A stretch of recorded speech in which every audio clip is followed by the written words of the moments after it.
हम भौतिक सफलता मटीरियल सक्सेस के समय घमंड से कैसे बच सकते हैं और गुरु के प्रति आभारी रह सकते हैं। हम सब ऐसे समय में जी रहे हैं जहाँ कि इंसान को लगना शुरू हो गया है कि वो अपने आप से ही सब कुछ कर रहा है। ये ऐसा समय है जिसे सेल्फ हेल्प का समय कहा जाता है कि हर एक इंसान सोचता है कि मैं कहीं ना कहीं से मदद खुद ही ले सकता हूँ। आजकल के समय में अगर आप देखें, अगर घर में सब्जी भी बनानी हो तो बच्चे माँ बाप से नहीं पूछते, यूट्यूब पर जाकर देखते हैं कि कैसे प्याज काटना है, कैसे टमाटर को काटना है, कैसे तड़का लगाना है, और सोचते हैं हमें आ गया सब कुछ और हमने बहुत बढ़िया सब्ज़ी बनाई है। और अगर अपने माता जी को या दादी जी को या नानी जी को पूछेंगे तो पता लगेगा कि स्वादी सब्ज़ी कैसे बनती है। सो हम ऐसी एज में से गुज़र रहे हैं जहाँ हम सोचते हैं कि हम खुद ही खुद सीख जाएंगे सब कुछ। So this is an age of self help. तो जब इंसान उस माहौल में जी रहा, उसको लगता है मुझे सब कुछ आता है, और जब उसकी कुछ तरक्की इस दुनिया में होती है तो वो सोचता है कि ये तरक्की ये मेरे करके हुई है, ये क्योंकि मैंने YouTube पे देखा था ये सब्ज़ी कैसे बननी चाहिए और मेरे को स्वादी लगेगी, मैंने बनाई है। औरों को लगे ना लगे, मुझको तो स्वादी लगेगी ना जिसने बनाई है। तो सोचते हैं हाँ मैंने बड़ा तीर मार दिया। सो उससे इंसान के अंदर घमंड आना शुरू हो जाता है कि ये मेरे करके कुछ हुआ है। और क्योंकि आजकल का इन्वायरमेंट ऐसा है, आजकल की सोसाइटी ऐसी है, तो घमंड आना बहुत आसान है। हमें ये जानना चाहिए कि जो कुछ हमारी ज़िंदगी में हो रहा है, जो सन्मत का रास्ता हमें समझाता है कि 75% तो हमारे पुराने कर्मों के लिहाज से ही हमारी ज़िंदगी में ढलता है।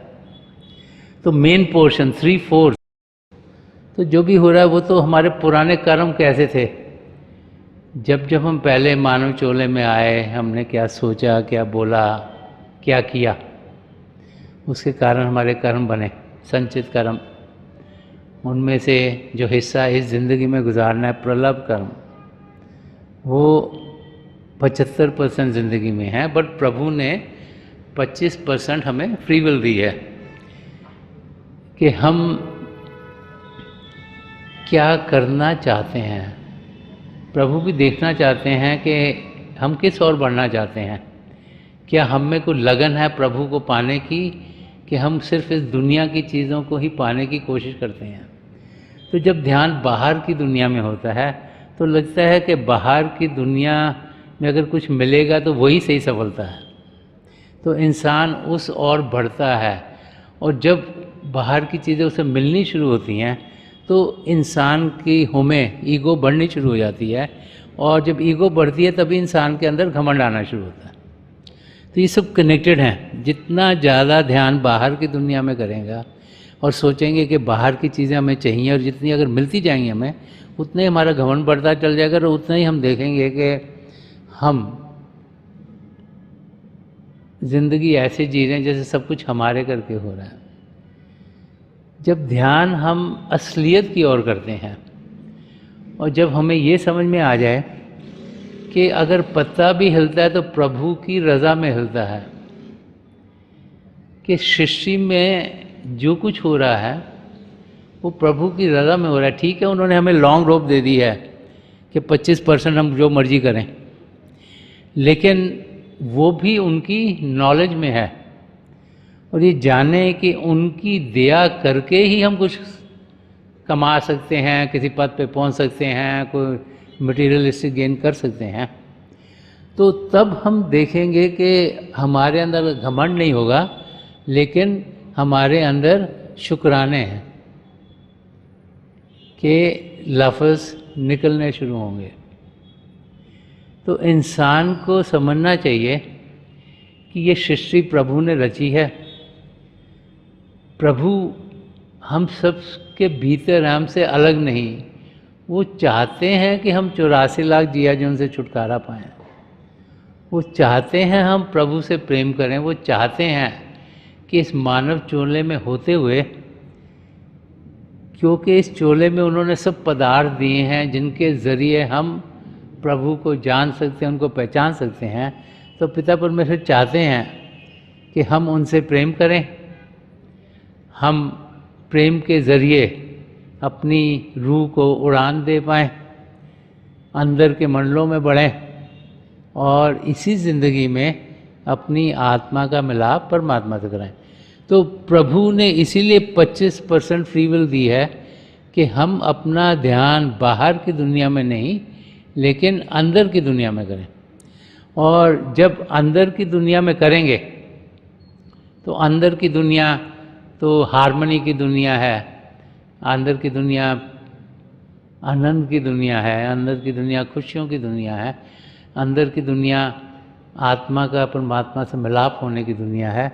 और उसका अनुभव होते ही हम देखेंगे कि हमें वो अनुभव होंगे जो हमें ये दर्शा देंगे कि जो कुछ भी यहाँ हो रहा है वो प्रभु की रज़ा से हो रहा है और हर एक चीज़ यहाँ बराबर की है। जब ऐसा अनुभव होता है तो फिर घमंड अपने आप ही ज़िंदगी से निकल जाता है। सो द की इसके भी इंसान अभ्यास करे, मेडिटेट करे, अंदर की दुनिया में बढ़े, प्रभु के जो जाति रूप है उनका अनुभव करे, और वो जो अनुभव है, जो एक्सपीरियंस है, वो ही हमें उस अवस्था में पहुंचाता है जिसमें कि जिस तरीके से प्रभु ने हमें जीने के लिए भेजा है, जो प्रेम का रास्ता है, जो एकता का रास्ता है, उस रास्ते पर हम कदम बढ़ा पाएं। हमें सद्गुरु की आज्ञा का पालन करना क्यों जरूरी है?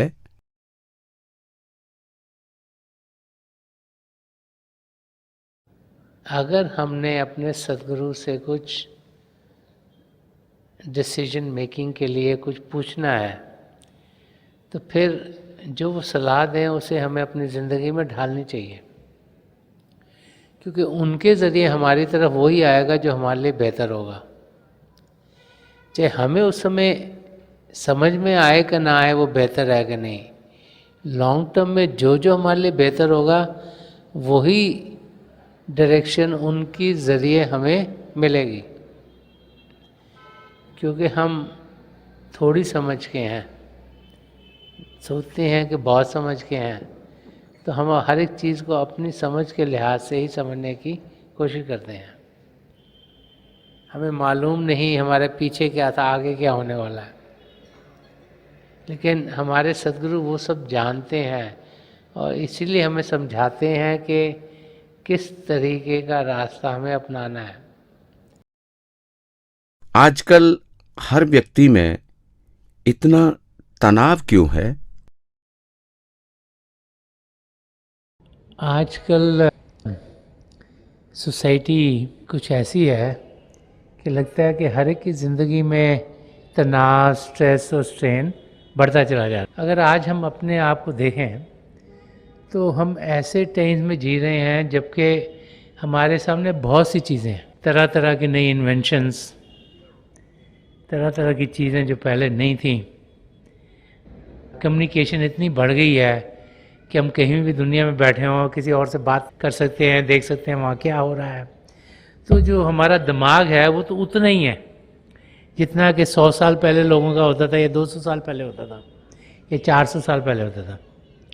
जब इलेक्ट्रिसिटी नहीं थी, जब एडिसन ने ये बल्ब नहीं ढूंढा था, तो उस वक्त क्या था कि सुबह इंसान उठा करता था सूर्य के निकलने से पहले, कुछ अभ्यास करता था और फिर काम पर जाता था जब सूर्य निकलता था। दिन भर काम करके शाम को जब सूर्य ढलता था तो वो वापस आता था और घर में खाना खाया और सो जाता था, आराम करता था। मिलता भी काफ़ी कम लोगों को था, क्योंकि वही जो उसके गांव में थे या जो उसके आसपास रहते थे वही लोग मिलते थे। तो इस करके उसकी इंटरेक्शन बड़े कम लोगों से होती थी और इसी करके उनकी ज़िंदगी में तनाव, स्ट्रेस, स्ट्रेन कम था। आजकल का टाइम्स क्या है, अगर आप सुबह उठते भी हैं, आप तैयार हो गए काम की तरफ जाएंगे, तो जहाँ आप रहते हैं आपकी बिल्डिंग में ही पता नहीं कितने लोग रह रहे हैं, कोई ऊपर कोई नीचे कोई इधर कोई उधर। आप नीचे उतरते हैं तो बाज़ार में से या अपनी कार में जाते हैं तो आपको ट्रैफिक हिट करता है, वो आपको औरों के कार चलाने का तरीका पसंद नहीं। जैसे ही वो आप थोड़ी और आगे बढ़ते हो, ऑफिस में पहुंचते हो, अपना बिजनेस करते हो, तो वहाँ पे कितने लोगों से आप मिलते हो, या आप किसी और पब्लिक ट्रांसपोर्टेशन से जा रहे हैं, उधर कितने लोगों से इंटरेक्ट करते हो। कोई एक तरीके से बात कर रहा है, कोई इधर से धिक्का मार रहा है, कोई उधर से जा रहा है। और फिर ऑफिस में भी जाकर जहाँ भी आप काम करते हो, आपकी इंटरेक्शन और लोगों से बहुत ज़्यादा होती है। फिर दिन भर जितने ज़्यादा लोगों से आप मिलेंगे, उतनी ज़्यादा बैकग्राउंड के लोग, आजकल का टाइम ऐसे है कि हर एक बड़ी सिटी में दुनिया के कोने कोने के लोग हैं। किसी की कल्चर कैसी है, किसी की समझ कैसी है, किसी के बिलीव्स क्या हैं। तो जब उनसे बातचीत होती है तो जो हमारे ख्यालात हैं उनसे उनके ख्यालात मिलते नहीं, तो इसी करके तनाव, स्ट्रेस, टेंशन हो जाती है। घर में भी आप आते हैं या ऑफिस में भी काम करते हैं, कंप्यूटर्स पे आज लोग बहुत काम करते हैं। घर में आते हैं, कोई सोशल नेटवर्क जिनको कहते हैं, फेसबुक है और बहुत सी चीज़ें हैं, तो उसमें तरह तरह के लोगों को मिलते हैं, चाहे वो नज़दीक हों चाहे दूर हों। तो उनसे बातचीत करते हैं, कुछ ना कुछ स्ट्रेस स्ट्रेन तो हो गई। इसी करके चाहे उसके बाद चाहे आप टीवी देखें, उसमें कोई ज़माना था टीवी होता ही नहीं था, रेडियो ही होता था। उससे पहले रेडियो भी नहीं होता था, तो इंसान बाहर की किसी चीज़ के साथ जुड़ता नहीं था। अब क्या है, टीवी, कितने टीवी स्टेशन हैं, तो आपको ये पसंद नहीं आ रहा, आप ये देखते कहते ये ठीक नहीं है। तुम्हारे को तनाव होगा तभी आप कहते हैं ठीक नहीं, चलो जी दूसरी चीज़ देखें, ये भी क्लिक रहा, ये भी मज़ा नहीं आया, ये भी मज़ा नहीं आया। तो दिमाग के अंदर इम्प्रेशंस और स्ट्रेस और स्ट्रेन आपका बढ़ता चला जाता है। जो आप सोचते हो कि टीवी हम रिलैक्स करने के लिए देख रहे हैं, उसी में ही आपको टेंशन बढ़नी शुरू हो जाती है। फिर कोई शो ऐसा देखते हैं, कोई रोने धोने का हो गया, कोई मैच देखते हो आपकी टीम हार रही है, टेंशन बढ़ जाती है आपके अंदर। सो स्ट्रेस और स्ट्रेन आजकल की लाइफ में बहुत बड़ा हुआ है। इलेक्ट्रिसिटी सब तरफ है, तो अब रात को भी इंसान सोता ही नहीं, 5-6 बजे जागा रहता है, कोई 12 बजे जाता है, कोई 2 बजे जाता है, कोई 6 बजे जाता है। और जितना इंटरैक्ट करते रहते हैं, क्योंकि दुनिया में इधर सो रहे हैं तो उधर जाग रहे हैं, तो कुछ ना कुछ कनेक्शन चलता है। इस करके इंटरैक्शन बहुत बढ़ने के कारण हम सब ज़िंदगी में स्ट्रेस और स्ट्रेन बढ़ गया। उस सिचुएशन में हमें वो विधियाँ यूज़ करनी है जिसके ज़रिए हम अपने आप को शांत कर पाएँ, और वो है ध्यान टिकाना, थोड़ी देर अभ्यास में बैठना, मन को शांत करना, ताकि वो भी शांत हो। अभी तो वो हलचल में रहता है, सुबह रात तक किसी ना किसी हलचल में रहता है, तो उसमें अगर मन को शांत करेंगे तभी मेडिटेशन, अभ्यास करना बहुत ज़रूरी है। तो कुछ शांति जो अंदर के शब्द के साथ जुड़ के मिलेगी, उसमें कोई बाहर से हलचल आ भी रही है तो हम शांत हैं तो वो रुक जाएगी, वो और हलचल पैदा नहीं होने देगी। तो हमको खुद शांत होना, अगर हम खुद शांत होंगे तो इस स्ट्रेस स्ट्रेन से हम डील कर पाएंगे। और अगर हम उस हलचल में ही डूब गए तो फिर हम भी स्ट्रेस के अंदर आकर कभी अपना ध्यान टिका नहीं पाएंगे और अपनी मंजिल की ओर बढ़ नहीं पाएंगे। रूहानियत के रास्ते में सबसे बड़ी बाधा क्या है?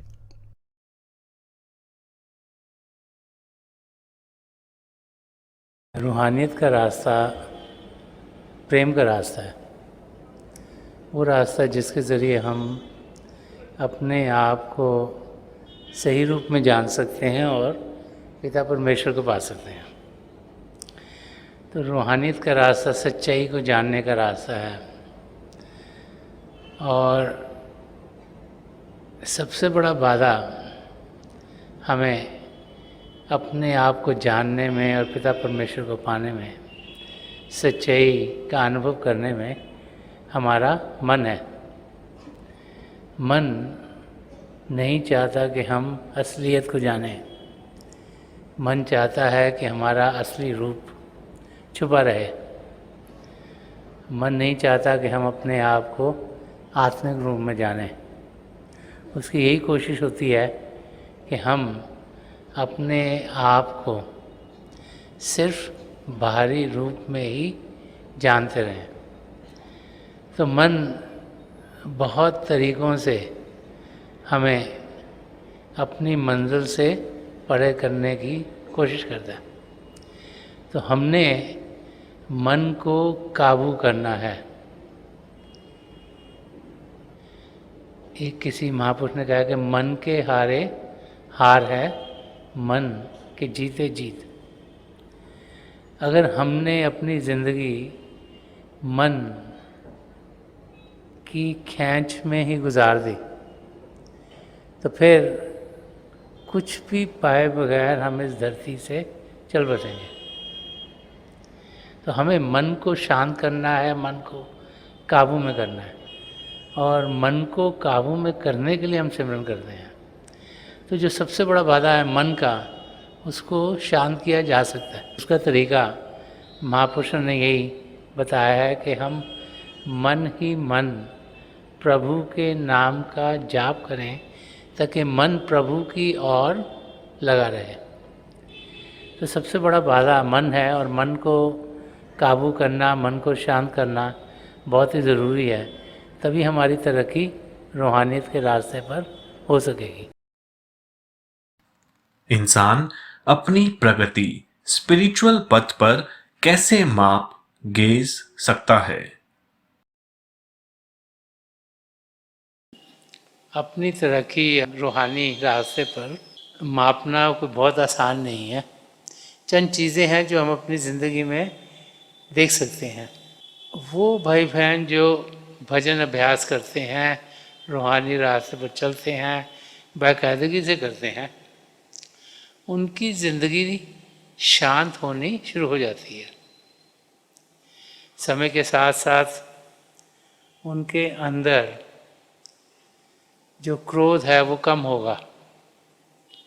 उनकी बातचीत जब औरों के साथ होगी तो वो मिठास से भरपूर होगी। हमारे अंदर शांति ही शांति भरपूर है। हमारे अंदर प्रभु का शब्द चल रहा है, उससे मीठा और कुछ है नहीं। तो जितना ज़्यादा हम उसके साथ जुड़ेंगे उतना ही हम देखेंगे कि हमारी ज़िंदगी खुशियों से भरपूर रहेगी, और इस किस्म की ज़िंदगी हम आराम से गुजार सकते हैं। महापुरुष जब भी आए हैं उन्होंने यही समझाया कि हम ये ना जाने कि हमारी तरक्की कितनी हुई है। हमारा काम है एफर्ट पुट इन करना, रिजल्ट कुछ भी होगा उसका फिक्र नहीं करना है। हमारा काम है कि भजन अभ्यास करें। ये मत सोचें कि अगर आंखें बंद करी हैं तो अब क्या मेरे पैर सुन्न हो गए हैं, क्या मेरे ये जो शरीर का बीच वाला हिस्सा ये सुन्न हो गया है, कि मेरी ये छाती वाला हिस्सा सुन्न हो गया, कि मैं किस तरीके से यहाँ शिव नेत्र पर एकाग्र हूँ। जब वैसे करते हैं तो ध्यान हमारा उन तरफ जाता है और फिर हम आगे बढ़ नहीं पाते। हमें ये देखना है कि हमें अभ्यास सही तरीके से करना है, और जो जो हमारे लिए बेहतर होगा उसी किस्म के अनुभव हमें होंगे। केवल इंसान सोचता है कि यह अनुभव दूसरे अनुभव से बेहतर है, और ये भी ज़रूरी नहीं कि एक अनुभव के बाद दूसरा हो तीसरा हो, कोई भी अनुभव हो सकता है। डिपेंड करता है कि हम कितने पैशन से बैठते हैं, कितनी लगन है हम में प्रभु को पाने की, और हम कितने प्रेम से प्रभु की याद में समय गुजारते हैं। तो थोड़े से चिन्ह मिलते हैं, लेकिन हर वक्त सोचना कि मेरी कितनी तरक्की होगी, मेरी कितनी होगी, किसी और की कितनी हुई, उससे हमारी तरक्की होती नहीं, सगों उसमें बाधा आता है। तो हमें जानना चाहिए कि जो जो हमारे लिए बेहतर है वो हमारी ज़िंदगी में ज़रूर ढलेगा। और जब भी अभ्यास करें, वो भाई बहन जिन्हें नाम की देन मिल गई है, कोशिश यही होनी चाहिए कि रोशनियाँ आसमान से तारे चंद्रमा को पार करते हुए अपने सद्गुरु के नूरी स्वरूप तक हम पहुँच पाएँ। एक बारी वहाँ पर पहुँच जाएं तो इंसान को तसल्ली होती है कि हमारा कार्य ख़त्म हो गया, आगे का कार्य हमारे सद्गुरु का है। तो हमें मेहनत करनी है, शरीर को शांत करना है, मन को शांत करना है, और जो भी नतीजा प्रभु चाहेंगे वही हमारी ज़िंदगी में ढलता चला जाएगा। थोड़ी देर के लिए आप सब अभ्यास के लिए बैठ जाइएगा। आप जहाँ भी बैठे आराम से बैठिएगा। जो आपकी आंखें आए बोल रहे हैं सीधी सामने फोकस होनी चाहिए, जैसे 8-10 इंच सामने आपके फोकस हो। आंखें बंद करते वो भाई बहन जिन्हें नाम की देन मिली है, आप सिमरन कीजिएगा। जो भाई बहन यहाँ नए हैं, आप पिता परमेश्वर के किसी भी जाति नाम का जाप कीजिएगा। जाप मन ही मन करना, ऊंचा नहीं दोहराना। आपके सामने रोशनी के चिन्ह दिखने शुरू होंगे और वहाँ पे बड़े ध्यान से देखिएगा और कई नज़ारे आपको देखने को मिलेंगे। मेरी प्रभु के चरण कमलों में, और जो पिछली सेंचुरी के महापुरुष हैं हजूर बाबा सावन सिंह जी महाराज, परम संत कृपाल सिंह जी महाराज और दयालपुर सुदर्शन सिंह जी महाराज के चरण कमलों में यही प्रार्थना है कि जो जो हम सबके लिए बेहतर है महापुरुष में दें, हमें सबके साथ जोड़ें और हमारे भीतर प्रभु की ज्योत के हमें दर्शन करवाएं। थोड़ी देर में आकर मैं आपको इस बैठक से उठाऊंगा और मेरी शुभकामनाएं आप सबके साथ हैं।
छोड़ दीजिए जी, प्लीज़ लीव ऑफ।